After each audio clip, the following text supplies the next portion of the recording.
NFL hot takes for the 2024 NFL season. All right, we're on TikTok if you can't tell, and TikTok's a wild place, so get your popcorn. Flaming hot takes that I have for the NFL next year. Jared Goff is going to be in the MVP conversation. Ben Johnson's coming back. They have all their draft picks, and they have a ton of cap space. Honestly, I could see this being a thing. Jared Goff had a pretty good year last year, and he had a good year the year before. So when he's going to retain Ben Johnson, going to have him on, we're going to have a year two Laporta and Gibbs. Dude, honestly, I might buy the Jared Goff stock. It's not the sexiest, it's not the flashiest pick. Jared Goff definitely does not have aura, but I would definitely buy his stock as an MVP candidate. As an early MVP candidate, honestly, I would like his odds for sure. If CeeDee Lamb stays healthy through the whole season, he will break the NFL single season receiving yard record. Wow. That's kind of, I don't know. That's kind of a stretch. The single season, I think what? It's like 1961, like 1961. I could definitely see him leading the league in yards. I don't know about breaking the record. Breaking the record's kind of crazy. Like I don't know, bro. I don't think he's gonna break. If Justin Jefferson or Tyreek Hill can't do it, then I don't know if CeeDee Lamb can do it. The Raiders make the playoffs behind Defensive Player of the Year, Max Crosby. I mean, it depends if they get a quarterback. If they get Jaden Daniels this Thursday in the draft, I can maybe see something happening there. But I mean, Max Crosby's a dog. I don't think he's that much of a dog to carry them to the playoffs, especially in that division. I mean, they got the Chiefs and they got the Chargers. No, I think this one's a whiff. I'm not gonna lie, my boy Ben. If this guy stays healthy, he will lead the NFL in rushing yards. He will be the rushing leader. I mean, that's not a bad take, bro. That's really not a bad take. I could see that happening. I could see A-Chain going off, like he already did. He just needs to stay healthy.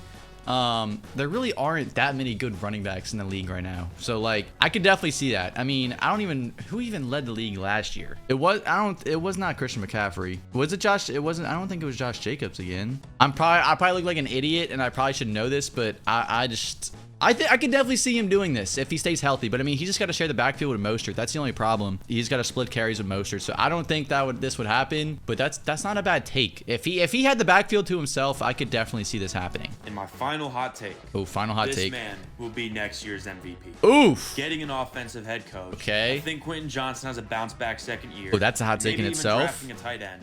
This man will feast. I mean, it depends what they do in the draft, bro. If they cook in the draft, maybe, but I don't know, bro. Like, I don't see this happening. Is he a good player? Yes, but bro, like, they had Keenan and Mike Williams last year. Mike Williams got hurt, obviously, but like, their defense isn't good. Their defense isn't good enough for him to win MVP. Like, I don't see this happening. I mean, I want to see them draft Marvin or Malik Neighbors, but even if they did that, I just don't think they could win enough games for Justin Herbert to even get like remotely close to MVP consideration, despite if he plays like a beast or whatnot. All right, here we go. Jets win the AFC East. Honestly, let him cook. Nah, let him cook. Let him cook. I have been on this train since last year. They would have won last year if Aaron Rodgers obviously didn't go down in the first freaking 4 plays of the year. Dude, if the Jets, especially if the Jets draft Brock Bowers, I know like a lot of my predictions, like these are way too early predictions and hot takes because, dude, the draft hasn't even happened yet. And when the draft is over, some teams look completely different. And if the Jets end up getting Brock Bowers at pick 10, dude, their odds to win the division are going to skyrocket. I definitely, I don't even know if this is a hot take. This might not even be a hot take because this is just, that could genuinely happen. Cardinals make the playoffs. Now, this is a hot take. And I don't know if the Cardinals were going to make the playoffs next year. They got the 49ers in their division. They got the Seahawks in their division. And they got the Rams. Now, the Cardinals, you know, they could do a lot of things in this draft. They could if they get Marvin Harrison, that would be fun to watch. I don't know if they're playoff ready, but that would be fun to watch. I mean, they were good like, what, 2-3 years ago. And people forget about that. People forget how good Kyler was and that team. They were like, what, 10-0 or something? Like, they were cracked and they fell off a cliff. But no, they were cracked, and I could definitely see them being an okay team. I don't think they're playoff ready, but it's an okay hot take. Joe Burrow wins MVP and comeback player of the year. A lot of people are writing my boy Joe Shiesty off. It's kind of disrespectful. It's disrespectful. It's disgusting. And I just don't understand it. This man gets so much hate. I could see him win an MVP this year. I mean, I feel like people say that the last like 2 or 3 years, the last 2 years. He's got Jamar, depends on what they do with T. Higgins. They still got him. I mean, Joe Burrow's always going to be an MVP candidate, I feel like. I think Comeback Player of the Year award's probably going to be a lock. Maybe Anthony Richardson could get that, but I don't don't necessarily think that's a hot take. I think he could definitely win Comeback Player of the Year. But it would be sick to see him win MVP if he could finally win one. But I feel like he's like Luka. Joey B and Luka are literally the same person. Like, they're always MVP favorites to start the year. Like, oh, this is the year that he wins MVP, but they just don't. And despite being really good too. So maybe this is the year that Joey B can win his first MVP. Make the AFC Championship lose to the Bengals. Now this is a hot take. This might be the first real hot take of this video. The Jaguars making the AFC Championship. The Jaguars making a playoff run and then losing to the Bengals in the championship. I don't know if you guys really know this about me, but I wouldn't say I'm a T-Law hater. I'm just not a T-Law believer. When you tell me that the Jaguars are going to make the AFC Championship, I just got to look at you and act like I didn't hear that, because this is stupid. The Jaguars, man, I don't know. I don't know what they're going to do. I just don't see them making a playoff run like this, but that's a hot take. I can't get behind the hot take, but that's certainly a hot take. Anthony Richardson will be a top 8 quarterback next year. Now this I can get behind. I can get behind the AR-15 agenda. The top 8 quarterback. That's a very oddly specific number. But Anthony Richardson will be a top 10 quarterback next year. And I'm not talking about fantasy. I'm talking about the real deal. AR-15, especially if they get this man a weapon in the draft. If they get him maybe Brock Bowers, and maybe they get Brock Bowers. Maybe they get a wide receiver for him. I mean, they have Pittman. But I'm excited to see what Anthony Richardson will do, man. I am extremely excited, dude. We got kind of blue balled his rookie year.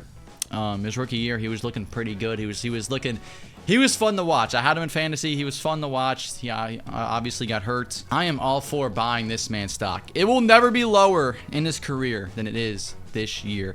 And we just talked about Joey B winning Comeback Player of the Year award. This man could win the Comeback Player of the Year award. Anthony Richardson. I am all for it. I will be buying his stock. Eagles finished with a losing record. This is another hot take. Okay, we're like kind of stringing together some hot takes here. I don't really think the Eagles are as bad as people say. Like, they finished last season like very poorly, and I don't think that happens again. I think they learned from that. I think Jalen Hurts learns from that because he had a pretty mid-year. And I think they kind of rebound. They did lose Jason Kelce, who is like a ridiculous, like, nobody, like, no matter how much we say we understand the value of Jason Kelce, we don't. Because that man is a center. And with Jalen Hurts being a tush-push merchant, he's not gonna have Jason Kelce anymore. So what is gonna happen? That will be insanely interesting to see. To respond to the hot take, I don't think the Eagles finished with a losing record. Maybe they missed the playoffs. I mean, that could have been a more realistic hot take, but finish with the losing record, no. That's just no. All right, 3 hot takes, NFL Draft Edition. Let's do it. My first decently hot take is that Xavier Worthy will be a top 15 draft pick.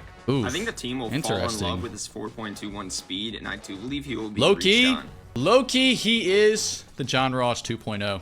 Like, he's good. He's a good wide receiver, but he's low-key John Ross 2.0. Combine stats, like, let's be real. They mean something, but they don't. Did this man go top 15? No shot. No shot. But could he? Because he ran a 4.21 or whatever it was? He could. A lot of teams could get tricked by that. My second hot take of the NFL draft is that Brock Bowers will not be a top 10 draft pick. I mean, it's not really a hot take to say that he won't be top 10 because he could very well slide at the top 10. I mean, the highest he's gone in mock drafts is 5 to the Chargers, but that's kind of been subdued, and that's not really been a thing anymore. But he's more realistically to fall to like 10 to 15. So I mean, this isn't really a hot take. He could very well fall to my Saints at 14. I would love that. I would actually be a Saints fan again if we somehow selected Brock Bowers. I would be a very happy Saints fan, but I don't think that's gonna happen. I think he's gonna be a Jet. I think he's gonna be a Jet with pick 10.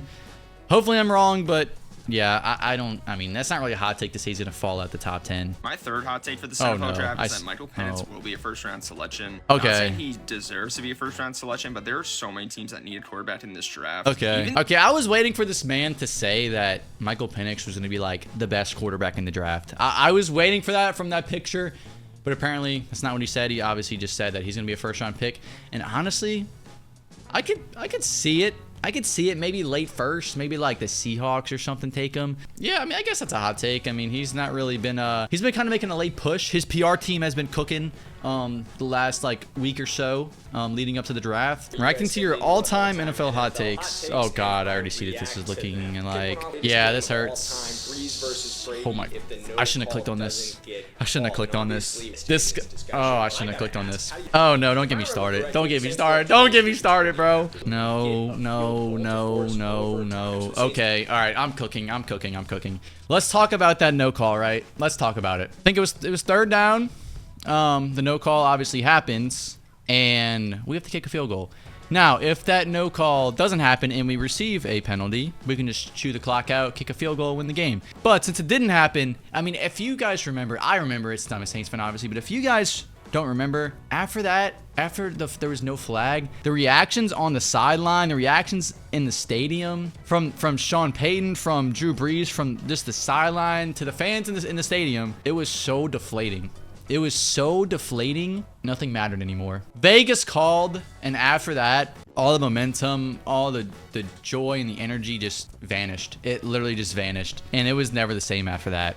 We kicked the field goal, obviously. I think Rams went back and kicked the field goal to send the game to overtime. It was just like, to say, oh, we got the ball first in overtime, bro, the game was over. The game was over. We lost at that point. Nobody could believe what just happened. The game was just over. Cold take. Rodgers had the talent to compete with Brady in the GOAT conversation, but he wasted it. That's a really interesting sentiment to have about him wasting it. How did he waste it? If anyone wasted it, in my opinion, it would be the Packers front office. Yeah. Who spent 15 of their 18 first-round picks during Rodgers' tenure there on defense. And of the 3 that they did spend on offense, 2 were offensive tackles in 2010 and 2011, respectively, and the other one was Jordan Love. Nah, I agree with the front office wasting his potential. Yeah, I agree with the front office wasting Aaron Rodgers. I don't agree with Aaron Rodgers wasting Aaron Rodgers, but yeah, I mean, they drafted 3 offensive players when he was there, 2 being offensive tackles and 1 being Jordan Love. And they're lucky that Devontae Adams was,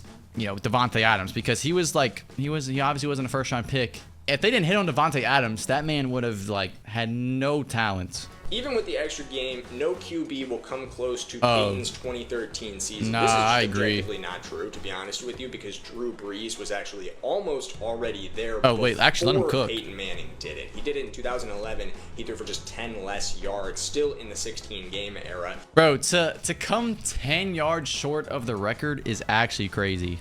That's like so depressing. But I mean, with how quarterbacks are just evolving now in this day and age, there's obviously gonna be more scrambling quarterbacks. Like there's not really any Peyton Mannings, not skill wise, but just archetype wise. There's no Peyton Mannings, there's no Tom Brady's, there's no Drew Breeses. The closest one we got, I mean, it's probably Joe Burrow. Or archetype wise, because everybody's just a scrambler and they do their own thing. So I mean, there's really no pure pocket passers in the game anymore. The last one's probably Mac Jones, and we all know where he's headed.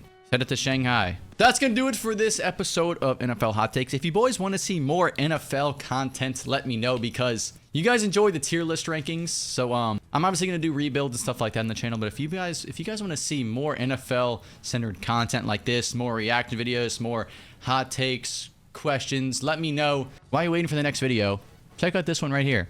My wide receiver rankings tier list. It might trigger you. Who knows?